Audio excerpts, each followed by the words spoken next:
The rain came down like it was angry that night, hammering the windows, clawing at the glass as if it wanted in.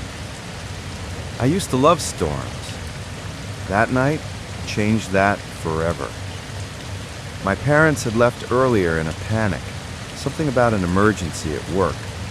They said they'd be back by midnight, but by the time the power began to flicker, I realized midnight had come and gone, and I was alone. Or at least, I thought I was. The house always felt too big when it rained. Every creak sounded closer, every gust of wind more personal.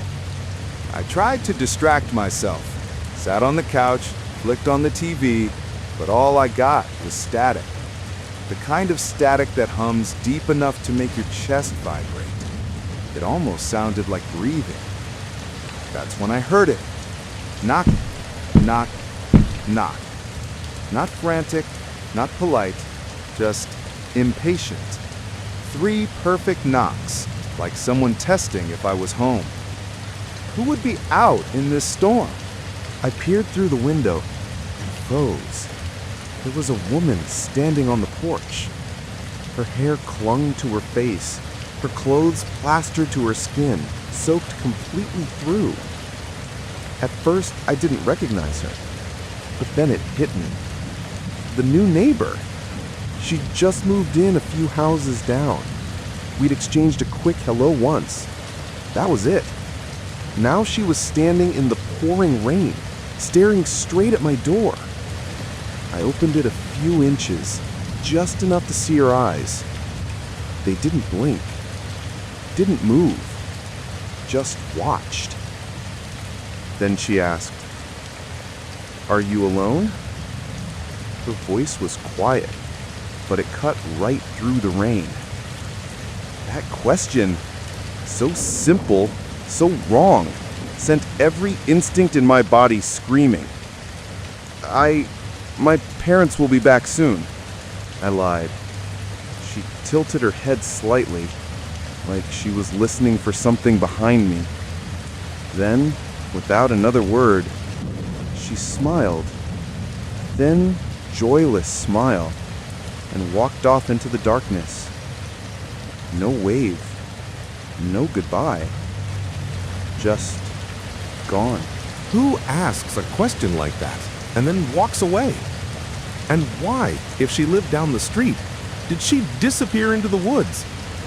An hour passed. The rain never stopped. It just changed tempo, like something pacing back and forth outside. I told myself I was being paranoid, but when the lights flickered again and Chester let out a low growl, I knew something was off.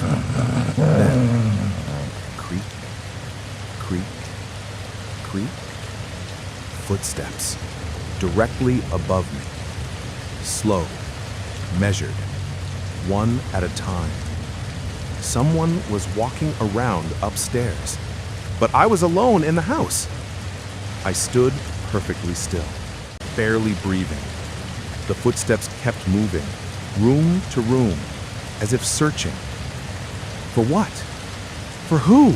That's when I realized something that froze me in place.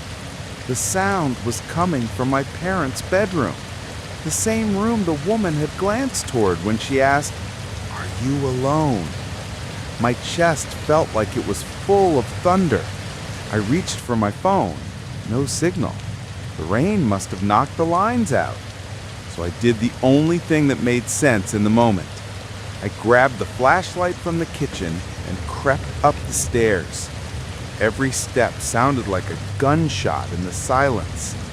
The door to my parents' room was cracked open, a thin sliver of light spilling out across the hallway.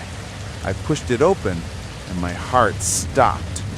2 men were standing inside, dressed in black, faces hidden in shadow. They hadn't seen me yet.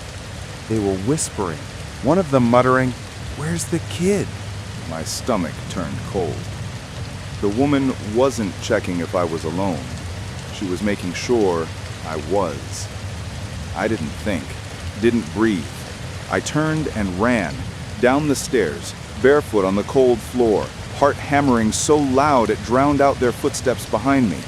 I reached the door, my shaking hands fumbling for the lock, but it wouldn't turn. The knob slipped, once, twice, then click.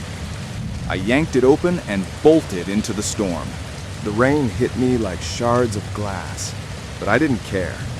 I ran until my lungs burned, until my shoes filled with water, until the house was nothing but a blur behind me. When I finally stopped, I dialed 911. The words barely came out between sobs. By the time the police arrived, the intruders were gone.